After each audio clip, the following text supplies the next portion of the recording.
नमस्कार दोस्तों, जय भारत जय उत्तराखंड। और आज मैं हूँ खूबसूरत वादियों के बीच में। ये जगह नैनीताल में पड़ती है, नौकुचिया ताल इसको कहा जाता है। और खूबसूरत ये जगह, आप शानदार वादियाँ देख रहे हैं। और इन वादियों में हम चर्चा करेंगे पर्यटन के ऊपर, अपने कल्चर के ऊपर, जो हमारा एनवायरनमेंट है उसके ऊपर हम चर्चा करेंगे। मेरे साथ है श्री महिपाल रावत जी, श्री अंशुल भट्ट जी, साथ में है दिनेश रावत जी। आज हम लोग यहाँ पे आए हुए हैं। अंशुल जी, बहुत बहुत स्वागत है। आपसे पहले शुरुआत करते हैं, टूरिज्म की हम बात करेंगे। नैनीताल की अगर मैं बात करूँ तो सबसे पहले लोगों के मन में आता है, नैनी लेक की बात आती है कि नैनीताल झील में हमें जाना है। बिल्कुल। कैसे हम जो यहाँ पे इतने सारे यहाँ पे ताल हैं और तालों को भी एक्सप्लोर किया जाए और तालों के बारे में भी लोगों को जानकारी दी जाए, कुछ ऐसा प्रयास आप लोग भी कर रहे हैं क्या साथ में जो है? पहली बात तो बहुत बहुत धन्यवाद कुलदीप भाई आपका। क्या आप बहुत टाइम से मैं लगा हुआ था, आप लोग यहाँ पे पहुँचे और आप आए। और एक फ़ोन पे ही आप लोग हमेशा साथ में रहते हो। बात करें उत्तराखंड में टूरिज़्म की, तो मतलब आर्थिकी का सबसे बड़ा और सबसे मजबूत स्रोत उत्तराखंड में टूरिज़्म ही है। और धीरे धीरे जैसे हम देख रहे हैं कि टूरिज़्म उत्तराखंड का जो विकसित हो रहा है, यहाँ पे लोग स्वरोजगार से जुड़ रहे हैं। तो इसमें नैनीताल डिस्ट्रिक्ट की बात करें तो ये मतलब उत्तराखंड बनने से पहले से ही फेमस है। यहाँ पे लोग पहले से ही आते हैं, कोई बड़ी बात नहीं है। लेकिन उसके साथ साथ जब पर्यटकों की जो संख्या है वो बढ़ने लगी, तो जो आसपास की जो जगह हैं धीरे धीरे लोगों ने वो एक्सप्लोर करनी शुरू करी। आप अभी हम नौकुचिया ताल लेक में, नौकुचिया ताल लेक जब मैंने भी यहाँ पे काम शुरू करा था तो मैंने पूछा था लोगों से क्या यहाँ पे कितने टूरिस्ट आते थे, क्या नैनीताल जितनी यहाँ पे भीड़ होती थी, इतने पर्यटक आते थे? तो उन्होंने बोला कि बिल्कुल उतने नहीं आते थे। ये पिछले 4-5 सालों में ही यहाँ पे टूरिज़्म शुरू हुआ है, लोगों ने आना शुरू करा है। क्योंकि ये मतलब ये लेक उतनी कमर्शियल नहीं है, इसके चारों तरफ उतने होटल, इतनी गाड़ियाँ और इतना हल्ला गुल्ला नहीं है, शांत है। तो धीरे धीरे लोग शांति की तरफ जा रहे हैं। धीरे धीरे आप देखोगे कैंची धाम, मुक्तेश्वर, कसार देवी, मुंशियारी तक लोग जा रहे हैं, आदि कैलाश, ओम पर्वत। तो ये वाला जो टूरिज्म है, ऑफ बीट वाला टूरिज्म है, ये उत्तराखंड में धीरे धीरे अब बढ़ने लगा है। रावत जी, अंशुल जी, एक यहाँ पे भी उनका होटल भी है और जगह भी इनके होटल चल रहे हैं। हम टूरिज्म को अपने कल्चर से कैसे कनेक्ट कर सकते हैं ताकि हमारा कल्चर भी प्रमोट हो? क्योंकि मैं गोवा गया, गोवा का वहाँ जितने भी गाने थे, वहाँ हिंदी गाने नहीं बजाए गए, सिर्फ अपने गोवा के गाने बजाए गए, सिर्फ जो है वहीं का उनका कल्चर दिखाया गया। हर जगह जहाँ भी मैं गया एक अपनी ही उनकी जो संस्कृति है, उनका जो बताने का ढंग है, सब कुछ जो है अपना एक अलग ही लेवल का लगा। हम क्यों नहीं कर रहे और क्या करना चाहिए हमें इन सब चीज़ों के लिए? First of all Kuldeep, really no doubt, कल हमने जो है अपने लेक होटल में जो हमने स्टे किया था, वंडरफुल स्टे। और एक तरह का एक एक्सपीरियंस था कि यहाँ पे जो है अंशुल भट्ट जैसे प्रोफेशनल जो है इस इंडस्ट्री को ड्राइव कर रहे हैं जी। होटल के अंदर जो है सारी अम्यूनिटीज़ थी, सारी चीज़ें परफेक्ट थी। बट सबसे जो मेन मुद्दा वो है ऑफ सीजन में जो है कैसे जो है कस्टमर और क्लाइंट को जो है यहाँ इनवाइट किया जाए। उसके लिए एक ही तरीका होता है कि हमारे पास हमारा कल्चर है, ब्यूटीफुल हमारे पास फ्लोरा फौना, हमारे पहाड़ हैं, और उसको जो है हमें जो है आगे कंटिन्यू करने के लिए जो है जो हमारे जो कल्चर की चीज़ें हैं हमें जो है वो सामने लानी पड़ेंगी। जो हमारी लीजेंड इंस्ट्रूमेंट है उनको हमें जो है लोगों को दिखाना पड़ेगा। जो हमारी जो अपनी जो दैबिया और जो हमारे पहाड़ों की जो हमारी जो अपनी शक्तियाँ हैं, लोगों को उसका पता लगेगा तो डेफिनेटली कस्टमर आएगा और एक्सपीरियंस करेगा। जी जी। अंशुल जी, अगर मैं अपने खान पान की बात करूं तो ज़्यादातर होटलों में मैंने देखा वही चाइनीज़ फूड से लेके जो फूड नॉर्मल शहरों में मिल जाता है वही फूड परोसा जा रहा है। तो टूरिस्टों के लिए कुछ अलग तरीके का प्रयास, कुछ ऐसा यहाँ का जो टूरिज्म डिपार्टमेंट है, जो यहाँ के लोग हैं, जो कम्युनिटी बनाई होगी टूरिज्म की, कुछ ऐसा प्रयास कि अपना जो फूड है, जो उत्तराखंड का यहाँ का रीजनल फूड है, वो परोसा जाए जो है? बिल्कुल। ये मैंने 2019 में काम स्टार्ट किया था टूरिज़्म क्षेत्र में। तो हमारा मतलब तब से ही ये था कि हम ठीक है, कस्टमर को नहीं खाना है वो बात अलग है, क्या अगर वो दिल्ली का है उसको बटर चिकन ही चाहिए तो वो बटर चिकन मिलेगा। लेकिन हम लोग मतलब पूरा प्रयास करते हैं कि मतलब डे 1 से जिस दिन से मैंने काम स्टार्ट किया था कि जो उत्तराखंड का खाना है, झंगोरे की खीर हम उनको देते ही हैं, मंडवे की रोटी तो मतलब साल भर वो हमारा है ही, भांग की चटनी, सारा मतलब मीठा भात से लेके गुलथिया से लेके सारा हम कोशिश करते हैं कि हम कस्टमर को दें। अगर कस्टमर को सही लग रहा है, खाने में वो कंफर्टेबल है तो ठीक है। अगर नॉर्मल उनको वही अपना ही खाना खाना है तो भी हम बहुत वो नहीं करते, लेकिन हम एक प्रयास करते हैं। और ये सिर्फ मैं ही नहीं कर रहा हूँ, ये उत्तराखंड में आप तमाम जगह पे देखेंगे, होम स्टे जहाँ जहाँ है, सारे जितने भी आप यूथ इस काम में आ रखे हैं वो लोग कर रहे हैं ऑलरेडी। जी जी।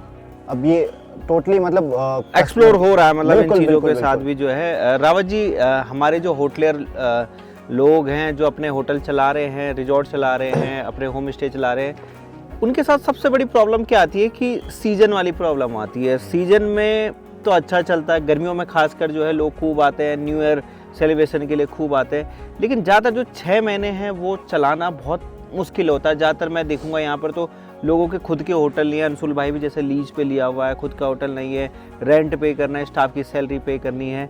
कुछ ऐसा मॉड्यूल, कुछ ऐसा हम क्योंकि आप टूरिज्म इंडस्ट्री में काफ़ी जानकारी रखते हैं, कुछ ऐसा मॉड्यूल क्रिएट किया जाए कि हमारे इन होटलियर्स भाई के जो है कम से कम 12 महीने ना भी सही पर 10 महीने तो बढ़िया चले जाएं। कुलदीप, सबसे पहले हमें एक डिफरेंशिएट प्रोडक्ट क्रिएट करना पड़ेगा। जो हमारा ऑफ सीजन है 6 मंथ का, उसके लिए जो है हमें जो है कस्टमर को अगर यहाँ बुलाना है तो उसके लिए हमारे पास राउंड द क्लॉक टूरिज्म के लिए सारी फैसिलिटी होनी चाहिए। हमारे प्रोडक्ट की पूरी मार्केटिंग होनी चाहिए। हमारे प्रोडक्ट जो हमारे ट्रैवल एजेंट हैं जो हमारे पूरे अक्रॉस द वर्ल्ड में, ग्लोब में, उनको इस प्रोडक्ट के बारे में पता होना चाहिए। और रही बात प्रोफेशनल्स की, रही बात इन्वेंट्री की, देखो यहाँ पे इन्वेंट्री तो इस ऑफ सीजन में आपको ह्यूज मिलेगी, लेकिन उस इन्वेंट्री को यूज़ करने के लिए अगर हम दिल्ली में जाते हैं तो लोग कहते हैं बहुत ठंडा होगा नैनीताल में, या फिर नैनीताल में जो है पहाड़ों में जो है सर्दियों में जाना बेकार है। सो एक इस तरह का जो लोगों के दिमाग में एक जो माहौल है, या लोग जो आज तक अवेयरनेस नहीं है कि यहाँ पे जैसे कितनी अच्छी धूप लगी हुई है, राइट। जी जी। आप देखो, अगर आप एनसीआर में देखो तो वहाँ पे लोग धूप के लिए तरस रहे हैं। यहाँ पे देखो एक शानदार अपना ये लेक है। एक और चीज़ है, इस तरह के लेक अगर हम पूरे पहाड़ों में बनाए जाए तो क्या होगा कि पहाड़ों में जो है इसकी अवेयरनेस आएगी एंड लोग बहुत अट्रैक्ट होंगे। होता क्या है, जब एक 5 स्टार होटल खुलता है उसके सामने छोटा होटल, उसके सामने ढाबा सब चलने लग जाते हैं। तो यहाँ पे एक इंडस्ट्री को बूम करने के लिए, एक अवेयरनेस देने के लिए एक स्लोगन चाहिए। वो स्लोगन अगर हिट हो जाता है तो हमारा जो ये ऑफ सीजन इन्वेंट्री मैनेजमेंट है, सबसे बढ़िया बिजनेस उत्तराखंड में चल सकता है, क्योंकि यहाँ पे ऑफ सीजन में इस तरह की धूप और इस तरह का जो है एनवायरनमेंट है। मतलब आपका कहने का मतलब है कि 4 धाम की जब यात्रा होती है तो धाम टूरिज्म हो, और जब ऑफ सीजन हो तो घाम टूरिज्म हो। घाम टूरिज्म हो, इसके साथ साथ फूड को जो है प्रमोट किया जाए, कल्चर को प्रमोट किया जाए। इसके साथ साथ जो हमारे एथेनिक वेयर, अभी आप देखो ब्यूटीफुल, अभी लोग पहले के घूम रहे, एथेनिक वेयर को प्रमोट किया जाए। और खासकर जो हमारी ये जो दैवीय शक्ति और लीजेंडरी इंस्ट्रूमेंट है, इससे बिना डॉक्टर से जो है हमारे यहाँ बीमारी ठीक हो जाती है। हमारे यहाँ पे आपने देखा होगा जो मंत्रों से जो है लोगों की बीमारी ठीक हो जाती है। हमारे यहाँ पे जो ये जो शक्तियाँ हैं, ये जो चीज़ें हैं, इन चीज़ों के बारे में जब लोगों को बताया जाए, लोग इसके बारे में समझेंगे, प्रमोट किया जाए तो सब कुछ चलेगा। बिल्कुल।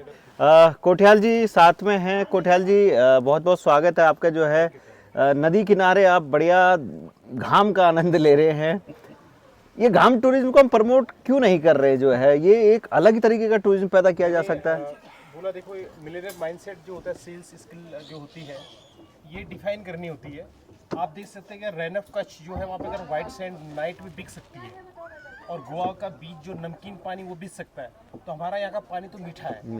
लेकिन वो थॉट प्रोसेस वाले जो Millionaire mindset, secret selling strategies लगाने वाले जो मार्केटर्स है, शायद उनको या तो सरकार हायर नहीं करती है, या वो मिलेनियर माइंडसेट बैठे हुए लेकिन वो इस स्किल को यूज नहीं करते हैं। क्योंकि किसी कस्टमर को लाने के लिए उसकी साइकोग्राफी, डेमोग्राफी, ज्योग्राफी देखनी बहुत जरूरी होती है। आप 4 धाम में आप बड़ा सा होल्डिंग बोर्डिंग लगा के पंपस तरीके से मार्केटाइज करते हैं, ओवरलोडिंग होता है, डेस्टिनेशन स्पॉइल हो जाता है, फिर वो टूरिज्म इफेक्ट पड़ता है जो वहाँ के स्टेक होल्डर्स हैं।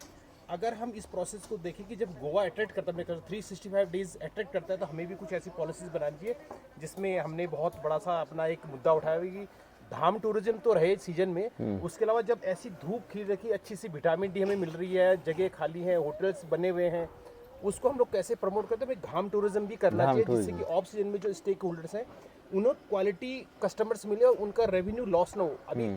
और दूसरी जो चीज़ है कुलदीप भाई, मैं कहना चाहूँगा, एक बहुत बड़ा दर्द है उत्तराखंड ट्रैवल टूरिज्म इंडस्ट्री के लिए, जहाँ पे लोगों को एक तो सस्टेनेबिलिटी, एक प्रोडक्टिविटी और एक प्राइस, प्लेस, पीपुल, वो उनको मिलते नहीं प्रॉपर, और जो सर्विस का स्टैंडर्ड मेंटेन नहीं हो पाता। क्योंकि जो धाम टूरिज्म होता है 6 महीने का जो बिजनेस होता है, उसमें भी 4 महीना लेफ्ट राइट रहता है सारा। तो पूरे 12 महीने का बिजनेसमैन ने चलाना है तो उसके लिए उसको रेवेन्यू चाहिए, स्टाफ स्किल्ड नहीं हो पाते इसी वजह से। तो वो एक बहुत बड़ा पेन पॉइंट है उत्तराखंड टूरिज्म के लिए। और हिमालय स्टेट जो हमारे जैसे है तो वहाँ पे हम क्वालिटी मैन पावर कंटेन करने के लिए उसे क्वालिटी प्राइस देना बहुत जरूरी है, क्योंकि वो हमेशा जो अगर कोई भी चीज़ अगर आप मांगते हैं तो वो प्राइस मांगती है, क्वालिटी हमेशा प्राइस मांगती है। तो quality comes with the cost. वो ऐसी हवा में नहीं आएगी कि अच्छा दिखा दिया अच्छा बना दिया, उसको मेंटेन करना बहुत जरूरी बिजनेस है। प्रोसेस में अगर मैं कहना चाहूँ तो वो चीज़ें बहुत इंपॉर्टेंट हो जाती जी, है, जी, जी। तभी सस्टेनेबिलिटी आएगी। और तभी। सस्टेनेबिलिटी का वर्ड है शायद वो मिसयूज हो रहा है उत्तराखंड में। जी जी वो जी। सस्टेनेबिलिटी प्रोजेक्ट से, प्राइस से, पीपल से आएगी और आपके प्रोडक्ट से आएगी। तो मेरा यही सबमिशन है। बहुत बहुत धन्यवाद। तो दोस्तों ये हमने एक नॉर्मल डिस्कशन था हमारा जो है पर्यटन हमारे कल्चर के ऊपर, और हमने यहाँ पर खूबसूरत जो लेक है वो दिखाया।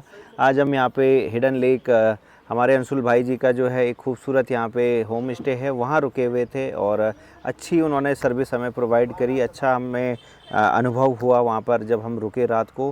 तो इस समय आप पहाड़ों का राही चैनल देख रहे हैं, सीधा पहाड़ों से। देखते रहिएगा मेरे चैनल। जय भारत, जय उत्तराखंड।